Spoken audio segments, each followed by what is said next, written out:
कड़कड़ाती सर्दी पड़ रही थी। अभी शाम के लगभग 6 बजे थे। विपुल अपने दोस्तों के साथ सिनेमा हॉल से बाहर निकला।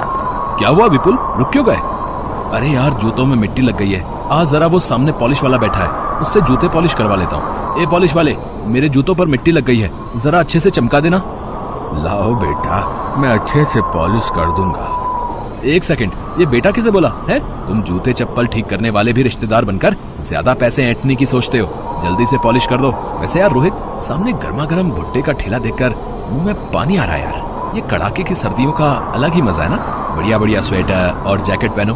सर्दियों में खाने पीने की गर्म गर्म चीजों का आनंद ही कुछ और है। जा जरा ठेले वाले से 2 गर्म गर्म भुट्टे लेकर आ जा। ये जूते पॉलिश हो गए हैं। तुम लोग जितना मर्जी कमा लो, रहोगे भिखारी ही। ठंड लगती रहेगी पर अपने लिए एक स्वेटर नहीं खरीदोगे। यही फटी चादर लपेटे फुटपाथ पर ही पड़े रहते हो। लाओ जूते दो, ये लो 5 रुपए।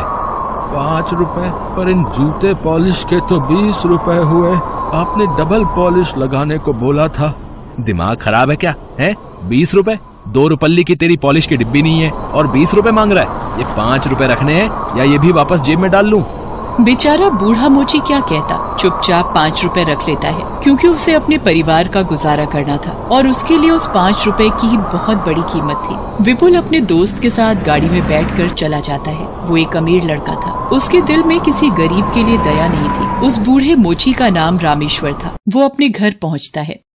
क्या बात है मालती, किशन अभी तक घर नहीं आया? बस आते से अपने पोते का जब तक मुंह न देख लो तुम्हें चैन नहीं आता। क्या करूं मालती, बेटे बहू के गुजर जाने के बाद किशन हम दादा दादी की जिम्मेदारी है, पर हम उसके लिए कुछ नहीं कर पा रहे। दद्दा, फिर आपने अपना मन खराब कर लिया। जाओ, मैंने आपसे बात ही नहीं करनी।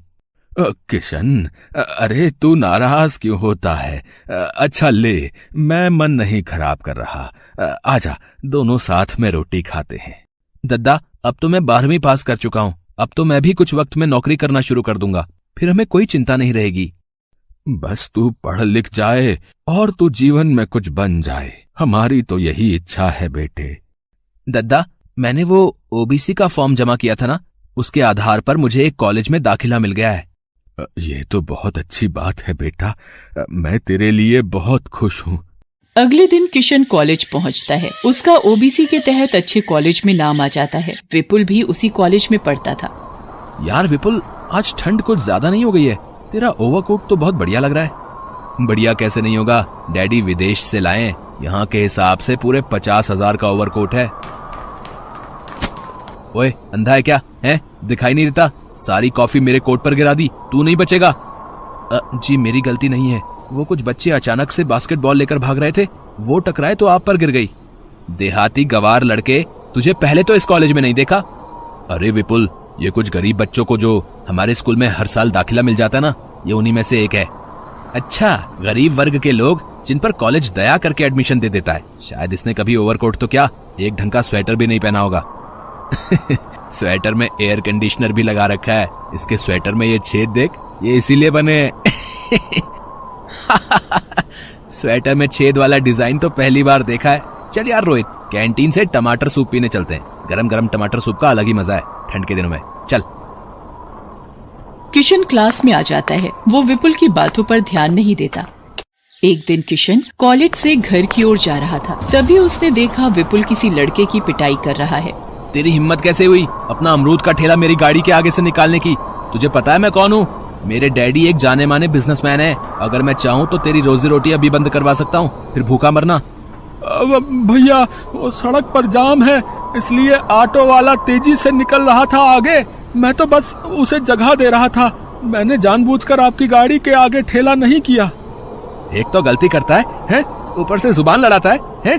गरीब कहीं का। बात तो तुझसे हो नहीं रही, ठंड में ठिठुर रहा है और मेरे सामने खड़ा होगा। पहले मेरे सामने खड़े होने की औकात तो बना ले। विपुल, इसे छोड़ दो, इसकी तरफ से मैं तुमसे माफी मांगता हूँ। बेचारा मजदूर है, इसे चोट लग जाएगी। ले, आ गया एक और गरीब, दूसरे गरीब की हिमायत के लिए। चल रोहित, किसी कॉफी शॉप में चलते हैं, वहाँ गर्मा गर्म कॉफी पियेंगे। सारा मूड खराब कर दिया। तो मेरा अमरूद का ठेला गिरा गया। किसी से उधार पर अमरूद खरीद के लाया था, कैसे भरपाई करूंगा कुछ समझ में नहीं आ रहा। ये तो सारे अमरूद खराब हो गए। आज 1 रुपए की भी कमाई नहीं हुई। मैं क्या करूँगा? बेचारे गरीब ठेले वाले के सारे अमरूदों का नुकसान करके विपुल अपनी राह चला गया। क्या मिला किसी गरीब का नुकसान करके? मैं इस बेचारे के लिए कुछ भी नहीं कर सकता। काश मैं इसकी मदद कर सकता। शुक्रिया भैया, आज आप नहीं होते तो वो मुझे जान से ही मार देता। तुम ठंड से कांप रहे हो, ये स्वेटर पहन लो। किशन अपना स्वेटर ठेले वाले को पहना देता है। किशन गरीबी का दुख जानता था, इसीलिए उसे इस बात का एहसास था। वो उस ठेले वाले की मदद करना तो चाहता था, पर उसके पास खुद ही पैसे नहीं थे। विपुल को जरा सा भी दुख नहीं था कि भरी सर्दी के दिनों में एक गरीब बेचारा पुरानी फटी कमीज पहनकर अपने घर से कमाने के लिए निकला है। परिवार को पालने के लिए उसके पास अमरूद के ठेले का ही सहारा था, जिससे वो कमाई करके 2 वक्त की रोटी जुटा पाता। पर उसने उसका सारा नुकसान कर दिया था। किशन घर पहुंचता है, तभी रामेश्वर भी आ जाता है। किशन, तुम्हारा स्वेटर कहाँ गया? सुबह तो तुम पहन कर गए थे। दद्दा, वो किसी ठेले वाले को बहुत ठंड लग रही थी, वो ठंड से कांप रहा था तो मैंने उसे दे दिया। किशन बेटा, तेरे पास तो एक ही स्वेटर था बेटे। कोई बात नहीं, ये ले, तू ये स्वेटर पहन ले। आज जब काम पर गया था तो वहाँ पर कोई बड़े सेठ स्वेटर और कंबल बांट रहे थे, तो उन्होंने मुझे ये एक स्वेटर और कंबल दिया। भला हो उन सेठ का। अब ये स्वेटर तुम्हारे काम आ जाएगा किशन। पर दद्दा, तुम्हारे पास भी तो कोई स्वेटर नहीं है ना, ये स्वेटर तुम पहन लो। अरे मेरे पास तो वो काली जैकेट है जो पिछले साल मिली थी, मैं तो वही पहन लूंगा। वो बड़ी गर्म है, तू ये पहन ले बेटा।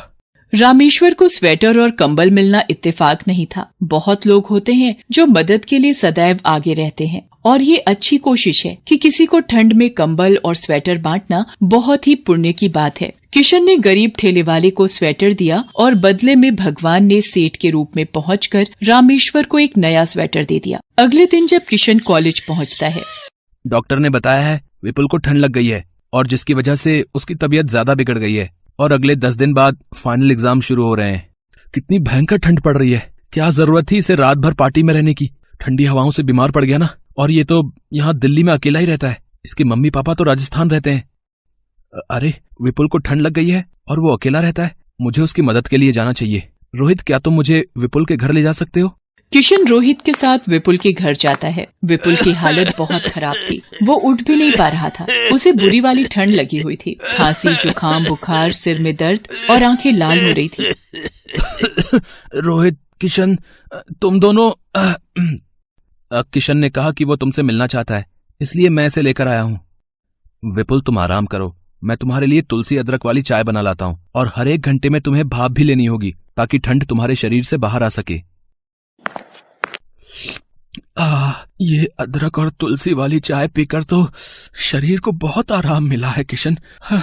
तुम मेरे लिए इतना कर रहे हो और मैंने तुम्हारा बहुत अपमान किया है, फिर भी तुम मेरे लिए आए हो।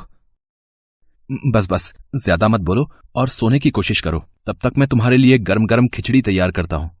किशन का इतना प्रेम भरा बर्ताव देखकर विपुल सच में बहुत शर्मिंदा था। जिस किशन का वो अपमान कर रहा था, आज वही किशन उसकी पूरे दिल से सेवा कर रहा था। अगले दिन तक विपुल की तबीयत में बहुत सुधार आ जाता है। उसके मम्मी डैडी भी उससे मिलने आते हैं। मम्मी, ये किशन है, आज इसी की वजह से मेरी तबीयत में बहुत सुधार आया है, वरना मुझे तो कुछ पता ही नहीं था कि ठंड लगने पर क्या करना चाहिए। मैं तो वही स्वेटर और जैकेट पहनकर ठंड को रोकने की कोशिश कर रहा था, पर इसने मुझे तुलसी अदरक की चाय और गरम गरम खाना खिलाकर मेरी तबीयत में सुधार ला दिया। ये बहुत अच्छा है मम्मी। किशन से मिलकर विपुल के मम्मी पापा भी बहुत खुश होते हैं। कुछ दिनों बाद विपुल की तबीयत में बहुत सुधार आ जाता है और वो परीक्षा की तैयारी भी कर लेता है। एक दिन किशन विपुल को अपने दादा दादी से मिलवाने घर लेकर जाता है। किशन के दादाजी को देखकर विपुल को सिनेमा हॉल के बाहर की सर्दी की वो शाम याद आ जाती है और विपुल की आंखों में आंसू आ जाते हैं, जो शायद आज पश्चाताप से भरे हुए थे। Best buddies.